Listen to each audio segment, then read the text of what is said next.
Hola, buenas tardes. Nosotros somos el grupo 4 y vamos a hablar sobre la lectura El arte de habitar de Iván Illich.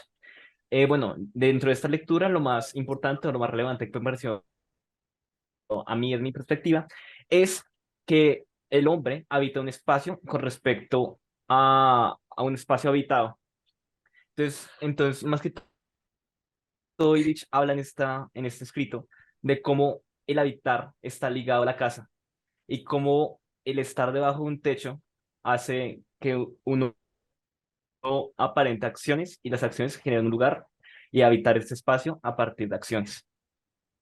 Pero pues precisamente eso que él menciona de que necesariamente necesitamos como un techo, algo así, uno lo asimila como a que estamos habitando algo falso, que en realidad nuestra sensación de habitar es algo totalmente como fantasioso, que nosotros hacemos creer que es realidad, pero no podemos habitar en realidad porque pues no somos libres en el espacio, siempre tenemos que estar como ligados o estamos atrapados como en una sociedad, por decirlo así, aunque suene muy.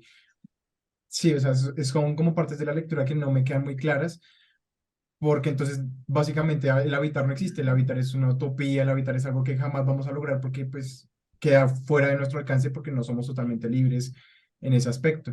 De hecho, hay algo ahí como que me llama la atención que dice Matías, ¿no? Por ejemplo, había un ejemplo de la araña que supuestamente como la araña va haciendo su propia fortaleza a medida que va avanzando, a medida que se va moviendo, o sea, como que ese habitar va de la mano de un hábito, o sea, como algo que la acompaña en su día a día y que la fortalece para vivir como todas las experiencias del mundo natural, o sea, es como más un tema que radica en cómo uno se acostumbra a estas relaciones que hay con el mundo y cómo se puede diferenciar de, por ejemplo, qué sé yo, el ser humano que necesita el hogar, o sea, una casa, un espacio físico para poder adaptarse y tener como esas relaciones consigo mismo y que sin esa casa sería como un poco más complejo el tema de poder eh, encontrar un lugar que como que en el que se sienta cómodo, en el que se sienta protegido o resguardado. Sí, precisamente cuando él menciona en una parte de la lectura que el habitar trasciende al arquitecto, entonces nosotros cómo podemos controlar cómo es el habitar, ¿no?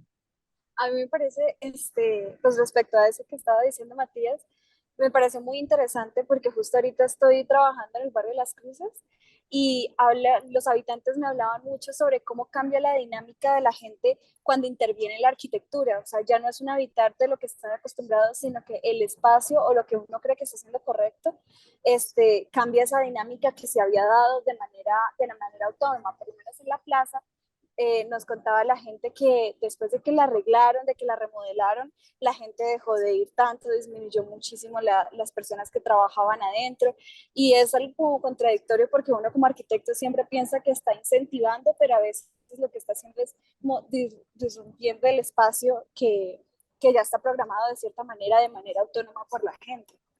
Y por ejemplo, Sí, en ese sentido, como, ¿qué cambió para la gente? O sea, ¿por qué dejaron de ir tan seguido? De pronto no le habrán dicho algo como Yo explicando el por creo, qué. yo creo que es porque precisamente no es tanto como que ellos sepan también por qué fue que cambió, sino porque es algo ordinario, es algo cotidiano y que uno no se da cuenta porque precisamente están dentro de un hábito. Entonces, cuando uno como que visualiza ese hábito y lo intenta cambiar o mejorar, ¿sigue siendo ese hábito igual o cambió? La esencia O de ese sea, hábito cambió. Pero entonces, el arquitecto, cuando va o sea, cuando va a proyectar algo, eh, ¿en base a qué entonces lo debería hacer? Porque si lo que se intentó hacer fue algo que ayudara a las personas, a la comunidad, y se supone que era algo que estaba mal, ¿cómo yo uno en realidad puede aportar para hacer ese tipo de cambios? Yo siento que eso pasa mucho porque no se hace la arquitectura desde la perspectiva de la gente, sino de la perspectiva del arquitecto. Entonces yo creo que esto es correcto porque esto está organizado de cierta manera, en vez de decir como ellos necesitan este espacio porque lo usan de esta forma. Por ejemplo, hablaban en la plaza, después de que la arreglaron, comenzaron como a dividir los cubículos y a generar como muros y divisiones entre cada uno de los puestos de la plaza y eso generó como de alguna manera cierta división entre los vendedores, entonces generaba competencia y mucha gente ya no se sentía tan cómoda en ese lugar como antes de la plaza, antes de que la remodelaran. Pues. Sí, es algo muy frágil de intervenir en realidad. Entonces, Sí. en ese orden de ideas, el hábitat estaría ligado directamente con la construcción social. donde nos damos cuenta que las costumbres, la forma de interpretar un espacio, nos hace construir y adaptarnos a este. Asimismo, como decía en bueno, en la lectura, él utiliza una palabra del nido de cómo se construye el nido, de cómo eh, a partir de diferentes aspectos se va construyendo el lugar que nos rodea. Yo siento que es como la parte más importante del texto, de cómo construimos un espacio. Sí, de acuerdo. Total. Pues yo creo que entonces Vale. eso es por hoy. Gracias por escuchar. Gracias. Gracias. Hasta Gracias. luego.